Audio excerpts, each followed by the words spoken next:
Je trouve que c'est hyper beau de voir beaucoup de femmes d'âges différents se connecter avec des histoires différentes, des origines différentes et qui se jettent tout ensemble à l'eau. Earthship Sisters, le OFF, accélérateur de leadership environnemental pour les femmes. Alexandra, j'ai 26 ans et je suis Gémeaux ascendant Scorpion. J'ai 41 ans. Moi, c'est Aurélie, j'ai 48 ans. Je m'appelle Lorraine, j'ai 24 ans. 17 femmes qui partagent l'envie d'agir concrètement au service de l'environnement s'engagent pour 1 an d'aventure collective. On démarre toute une aventure forte, aussi bien au niveau de nos projets qui sont ambitieux, mais puis de se retrouver tout un groupe. 1 an pour apprendre à nous connaître, larguer les amarres, nous aligner sur notre cap, prendre la barre de nos projets, hisser les voiles et inspirer le changement au travers de 15 jours de navigation en mer. Ce podcast vous racontera notre aventure vécue de l'intérieur, avec authenticité et humour. Bienvenue dans les coulisses des Sisters. Épisode 1, l'embarquement dans l'aventure. Le mot que je ressens pour l'aventure qui démarre, chamboulement. La houle, parce que j'ai beaucoup de projets en même temps. Mais c'est une bonne houle, celle qui donne du bon surf, du coup c'est cool. Un matin, je vais me réveiller, je vais me dire « Waouh, c'est trop génial, ça y est, c'est parti, c'est la renaissance ». Et puis le lendemain, je me dis « Oh bon sang, mais comment je vais faire ?» Le saut de l'ange, en fait, du haut d'une falaise. Je me jette et je vais bien voir ce qui va se passer. Caroline, j'ai 48 ans. Stéphanie, j'ai 54 ans. J'habite à Marseille, j'ai 32 Corinne ans. Noalès, j'ai 55 ans. Mon nom, c'est de Montpellier.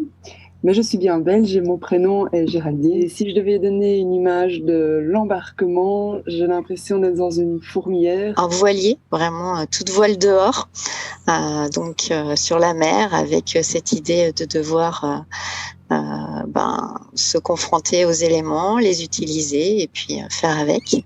Prisca, donc 48 ans. Céline, 44 ans. J'habite Porto Vecchio, dans le sud de la Corse. Marie-Pascale, 43 ans. Il y avait une publicité étrangère il y a quelques temps qui s'appelait Oser. On voyait des femmes en fait devant des challenges pour elles qui bloquaient complètement.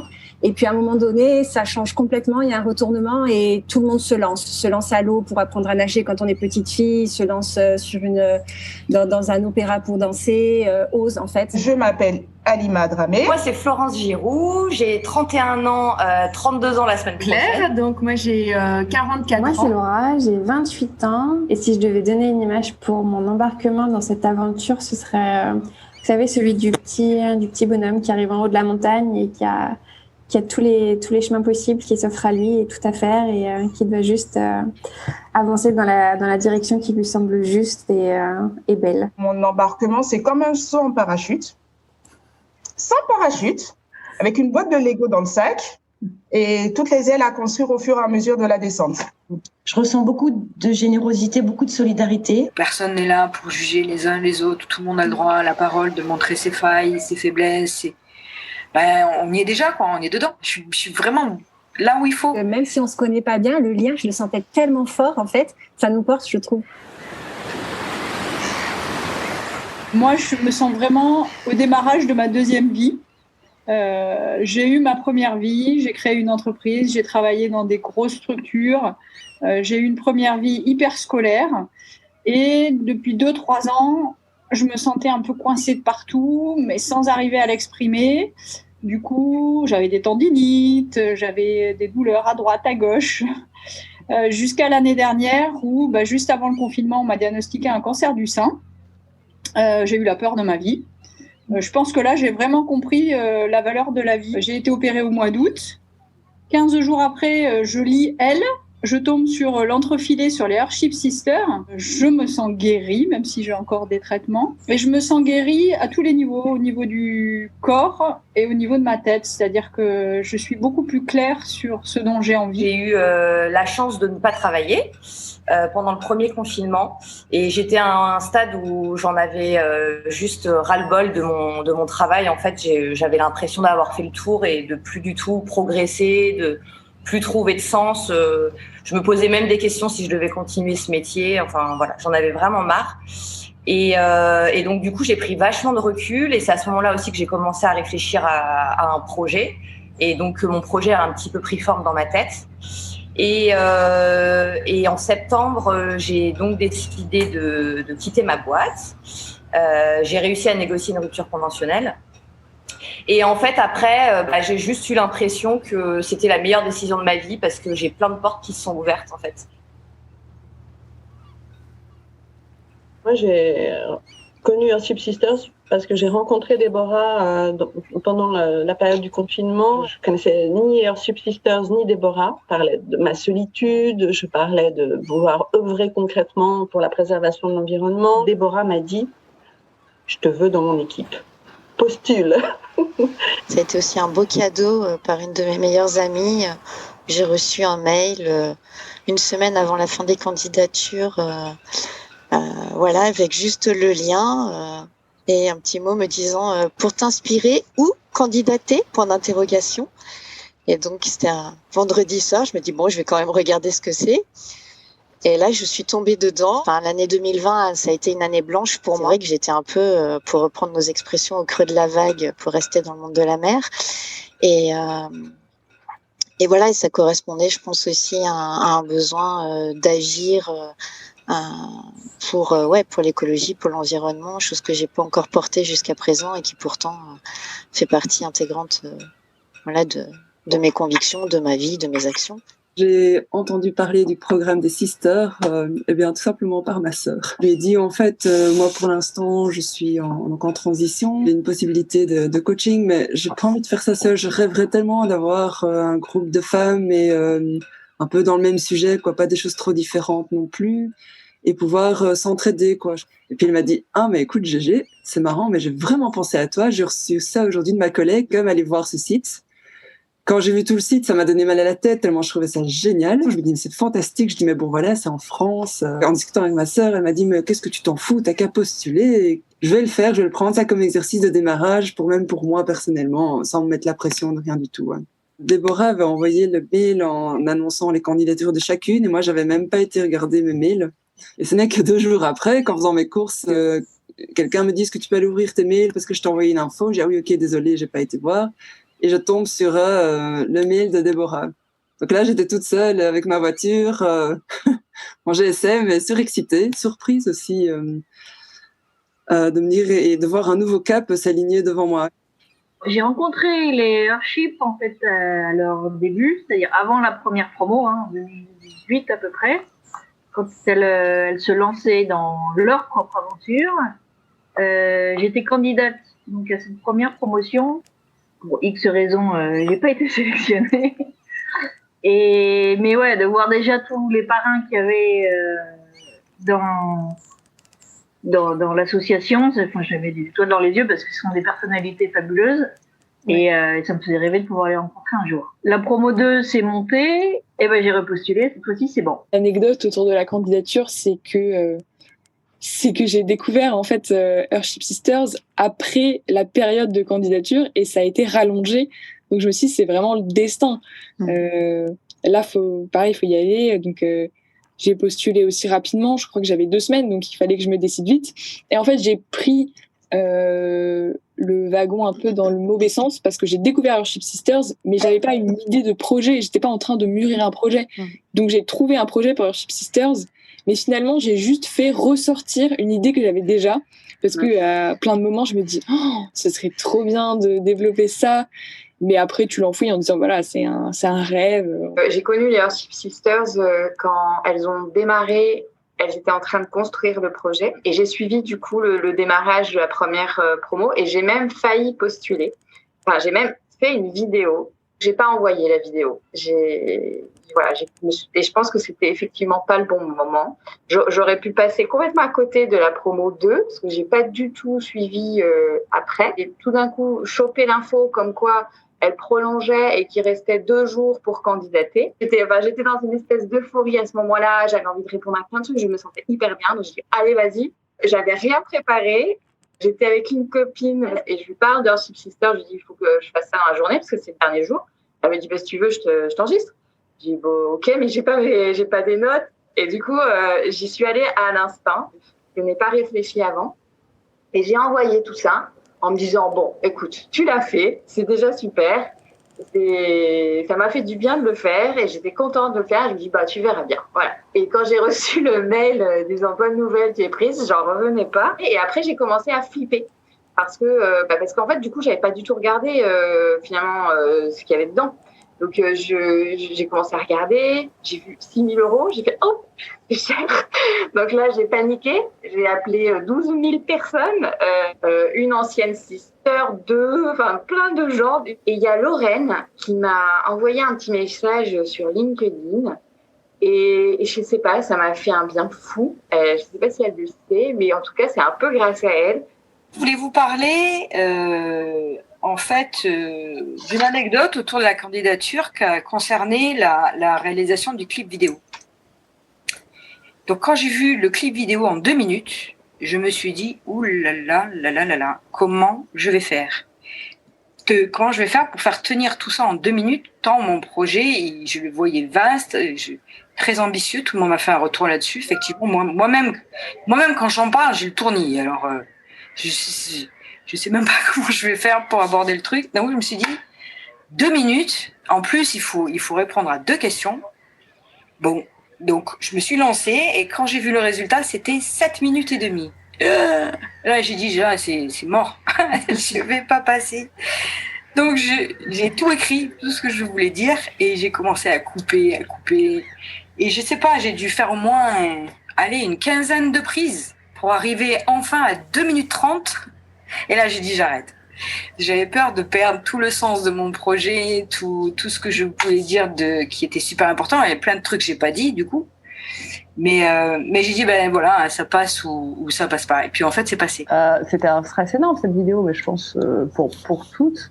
En plus, le temps est tellement court et total hasard, je rencontre peut-être 2 semaines avant un prof d'apnée et il s'avère qu'il doit venir à Marseille pour un rendez-vous pro et on part marcher dans les calanques et je lui parle de cette vidéo, tout ça. Et en fait, on a marché 4 ou 5 heures dans les calanques et pendant 5 heures, il me disait alors, c'est quoi le leadership? On est rentré de la rando et là, il a commencé à me filmer.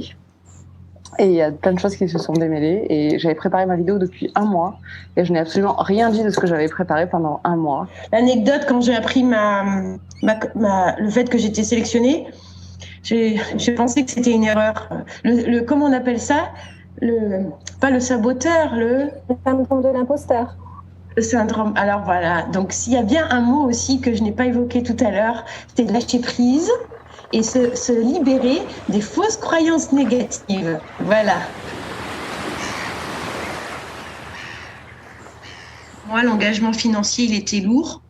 Et en fait, moi, ce que j'ai compris, c'est comme quand vous avez un aquarium, si vous mettez des gros cailloux avant de mettre le sable au fond et qu'ensuite vous rajoutez l'eau, en général, ça déborde. Et pour moi, le leadership, le fait de déployer cette confiance en soi, cette assurance, et puis même d'être en lien avec une communauté, finalement, qui partage les mêmes valeurs, j'ai compris que c'était plus important. Et que cette histoire d'argent allait se résoudre. Peut-être que je me trompe, mais en tout cas, voilà. C'est vrai que l'engagement, pour moi, l'hésitation, elle était au départ là-dessus. Et ensuite, j'ai réalisé que c'est pas cette petite voix qu'il fallait que j'écoute. J'ai laissé mon travail, je n'ai pas d'aide et je puise sur mes économies pendant ce temps d'évolution de mon projet. Donc, je me lance un peu dans le vide, en fait. Et au départ, c'est ce qui me faisait un peu peur. Et ensuite, je me suis dit, mais c'était quoi, moi, cette recherche du pourquoi, du comment, qui correspondent à tes valeurs, à ton moi profond. Je me suis dit, il est là, c'est ça, il faut aller le chercher, il faut aller le puiser. Et en fait, cette petite flamme, je vais essayer de continuer de la nourrir et de la faire grandir. Et je pense que c'est l'énergie que je vais retrouver dans cet engagement commun, collectif, qui va faire grandir cette flamme et qui va faire éclore nos projets. J'ai 2 petites voix, la petite voix qui panique et la petite voix qui dit « Et laisse-toi faire, tout va bien se passer, laisse-toi faire ». Je crois que je suis dans une phase de transition de manière assez générale, que ce soit sur le plan pro, sur le plan perso, et que ça passe par la recherche d'un nouvel équilibre, de comment comment et où allouer son temps entre mon projet, le fait d'avoir besoin d'une rentrée financière à un moment quand même, parce que malheureusement on peut pas complètement s'en défaire. Donc ça va faire partie des nouvelles étapes. Comment concilier tout ça pour que ce soit le plus durable possible, tout en correspondant et en étant en alignement avec le nouvel équilibre pro-perso de vie de manière générale que j'essaye de trouver et de chérir. Ce qui me fait vraiment très peur, c'est de passer à l'action. Là, depuis que j'ai commencé l'aventure, j'y vais, quoi. Je réfléchis pas. C'est vraiment ça coule de source. Et ce qui me plaît aussi dans toute l'équipe, dans les Airship Sisters, c'est que je pense qu'on est tous dans cet état d'esprit-là. C'est qu'il y a tellement de bienveillance, de bonnes intentions que finalement on se dit, dans tous les cas, on va y arriver. C'est surtout un vrai challenge, je trouve, notre affichage. D'oser en fait être ces personnes qui vont être un petit peu le ferment, qui vont faire bouger les choses, qui vont je trouve que c'est vraiment pour moi en tout cas c'est vraiment ce qui est plus difficile. Je suis plutôt une femme de l'ombre dans tous mes projets quand on parle de sortir de sa zone de confort, et c'est ça qui me fait flipper. Je pense que c'est aussi pour ça que je suis devant une page blanche dans quelques mois, c'est que voilà, c'est pas du tout moi en fait.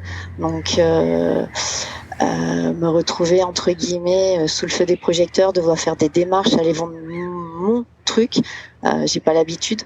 Et puis c'est sortir de sa zone de confort ensemble, pas toute seule. Il y en a marre de sortir de sa zone de confort toute seule. Quand je vous entends, en fait, ça me fait un bien fou parce que avant qu'on se parle là, j'étais en train de me dire mais c'est la catastrophe, je suis envahie de peur et je n'y arriverai pas. Et du coup, je me rends compte qu'en fait, vous êtes à la fois aussi enthousiasmé et aussi flippé que moi, et j'adore. C'est pas une question d'âge. J'ai mis longtemps à le comprendre parce que moi j'ai 54 balais les filles quand même, hein, donc j'ai mis longtemps à comprendre que c'est pas une question de temps en termes d'âge, c'est une question de moment et chacun c'est une question de le temps est venu quoi, et peu importe l'âge. Moi aussi, hein, je me suis dit, attends, mais 54 balais, pourquoi je postule, place aux jeunes et c'est là que Déborah m'a dit, attends, tu rigoles ou quoi, on a besoin de gens comme toi, puis 54 ans, c'est encore vachement jeune. Je trouve que c'est un super exemple, quoi, parce qu'on n'arrête pas de parler de la pauvre génération des 50 ans, qui si jamais ils perdent un boulot, ils sont foutus à vie. C'est génial que vous vous mettiez, et ça fait un beau pied de nez à tous ces dogmes. J'ai toujours l'impression qu'il faut tout faire avant 25 ans, et tout est tracé ligné, ta carrière reste déjà sur une raille, quoi. Enfin, j'ai l'habitude d'être avec des gens de mon âge. Enfin, après, j'ai des collègues, mais tout le monde est relativement jeune. Du coup, c'est toujours sympa pour se nourrir des expériences des autres. C'est là où c'est le plus riche, quoi. Quand c'est intergénérationnel, je pense qu'on va s'apporter des choses différentes. C'est un cadeau. C'est vraiment comme un cadeau très précieux. Je pense que on est toutes très heureuses en 2021 d'avoir Airship Sisters dans notre vie. On va impulser, on va accélérer des choses. On décide de s'engager dans une démarche et puis là, on est en train de prendre la mesure de ce que ça implique, de ce que ça représente, d'être face à des questionnements profonds de création d'activités dont on devra vivre demain. Ces élans-là qui vont faire la différence, quoi. Et je nous vois vraiment toutes dans l'action concrète et surtout dans la réalisation, quoi. Est-ce qu'on est capable de faire des projets pour l'environnement, bons pour l'homme, bons pour la nature, des projets sociaux et d'en vivre?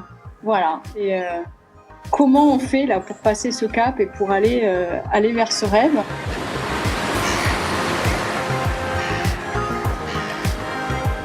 Merci d'avoir écouté ce podcast. Merci à toutes mes sisters pour leurs témoignages authentiques. Moi, c'est Marie-Pascale Dutoya. J'ai réalisé ce premier épisode avec l'aide au son de Nathan Estienne. Si vous avez aimé ou envie de connaître la suite de nos aventures entrepreneuriales au service de l'environnement, abonnez-vous et partagez largement. Retrouvez-nous sur Instagram, Off des Sisters Podcast, et découvrez nos portraits sur le site earthshipsisters.fr. Quant à moi, j'ai hâte de vous raconter la suite. À très vite pour un prochain épisode. Airship Sisters, j'arrive pas à le dire.